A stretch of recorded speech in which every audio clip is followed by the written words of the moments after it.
earlier on regarding our Twitter poll question today, where we are taking you to task by asking you, do you think the government's curfew on transportation of petroleum products will help curb road carnage?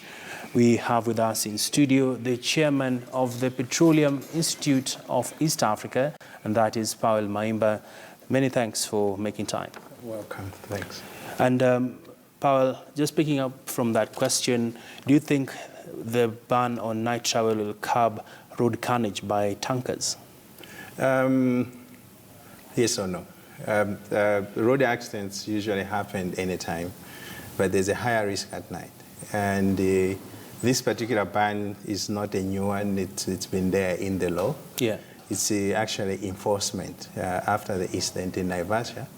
The government, through ERC, decided to request the police to enforce the law. Yeah. That tankers can only operate from 6:30 in the morning to 6:30 in the after or in the evening. Mm-hmm. And then at night, the tank drivers can take a rest. And obviously, the risk at night is much higher than the risk during the day. Interesting. Yeah. And looking at the developments we've seen in the last 2 days, yes, the truck drivers have been opposed to this new law, saying it is going against the vision of the country of becoming a 24-hour economy. Yes. Perhaps did we rush to put up the guidelines and forgot that we want to become a regional hub? No, actually, let me clarify. The issue of Monday and yesterday, Tuesday, was not for all the transporters. Basically, our industry is composed of private filling station operators as well as resellers, and then they have got private trucks. And then you have got contractors that are contracted with the branded oil marketing companies. Mm-hmm. So those contractors were not on strike, and that is why it was only in Nairobi. It didn't affect other parts of the country. And the team that went on strike are the people representing the private filling station operators, as well as the transporters that transport the petroleum products for them. Yeah. So what actually happened is they blocked the depots that no one goes in or comes out. So it wasn't a general transport strike as such, right, as it's being reported. All right. So far, we understand that a number of petrol stations are experiencing long queues of motorists, and perhaps have you received these reports, and what's the way forward? Oh, obviously, yes. In Nairobi, because the last deliveries took place on Saturday, and usually filling stations would hold stocks lasting maximum 3 days. Yeah. Now, the next delivery only started taking place this morning. Mm-hmm. Obviously, from Sunday up to yesterday meant most of the major stations running dry. But that issue has been resolved. Since morning, trucks have been delivering the fuel. There's no need for Kenyans to panic, because that issue has been resolved, and we should have normal business as usual by tomorrow. Mm-hmm. Worst case scenario by Friday. All right. So activities are happening as I'm here now. Do we know how much has been already delivered in terms of liters, and what is the shortfall? No.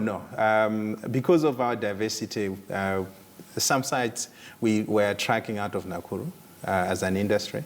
We're tracking out of Konza, and some were tracking out of Mombasa. Yeah. So you find out that in between the deliveries that have been taking place, we haven't finalized to do the assessment as to how much are still not being delivered and how much is still in transit. Mm-hmm. So I don't have a specific number as of now, yes. All right.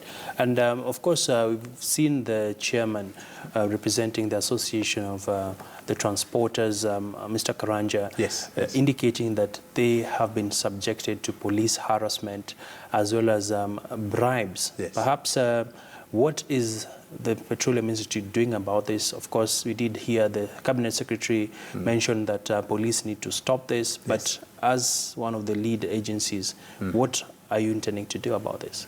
Well, I think the first step is that when we realize that the loadings are not taking place, we engaged Mr. Karanja and his team, which is the the first step. And then we understood that the issue had nothing to do with the oil marketing companies or the transporters that we use.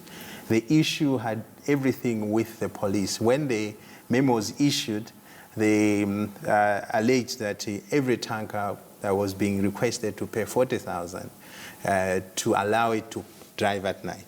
And that is what angered them and said, listen, this is taking a lot of our money from the system. So it used to happen, 40,000 per truck? Yeah, that's what they say. We don't have a proof. That's the allegation? That's the allegation. How many trucks are we talking about? Well, Nairobi, we should talk about probably 5,000 trucks running back and forth. Now, when we heard that, we raised the issue. We had a meeting yesterday at 7 o'clock with the PS, Mr. Andrew Kamau. We raised the concern as an industry that we need more security. We need everybody in the industry to be protected, whether private or, in our case, branded. So the PS raised the issue with the Cabinet Secretary. And then we had a meeting before meeting Mr. Karanja. And he made it very clear that he's going to take it up with his fellow Cabinet Secretary, Mr. Nkaiseri. And arising from there, that's why he gave assurance to Mr. Karanja and his committee that the government is going to take action. So as you saw in the letter, because the letter has been circulated, it has been advised that when the truck is found on the road, let's say 631, you can't stop if it's in a dangerous position. It needs to go to a safest place. All right. So the role of the police now is that they have to escort that truck to the safe place to spend the night. So we support that position. Yeah.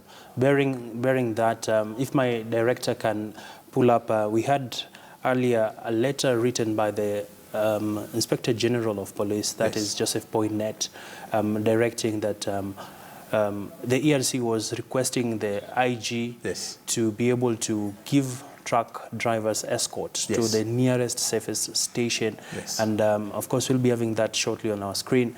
But really, how practical is this? If you're talking about 5,000 trucks, if they get to one location at the same time in the evening, how practical is this? I mean, it's not. They're all distributed in every part of the country.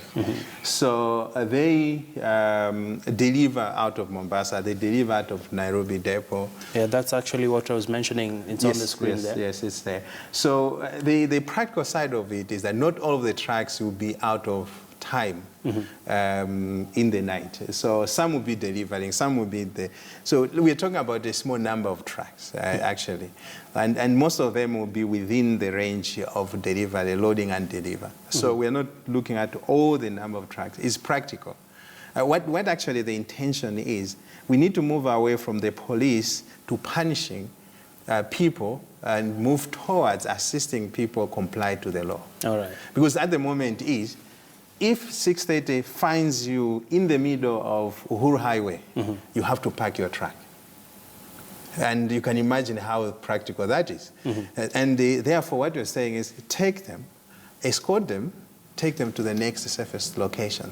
Do you have those safe locations in the first place? Well, we don't. Compared to other developed countries. That's one of the issues that the law has. Are we looking to develop this infrastructure? Yes, the Cabinet Secretary has assured us there are places that are going to be developed. You've heard of the Mombasa Road being expanded and a couple of road projects taking place. One of the things the government is looking at is securing those dedicated locations. At the moment, that's why it says to the next safest place.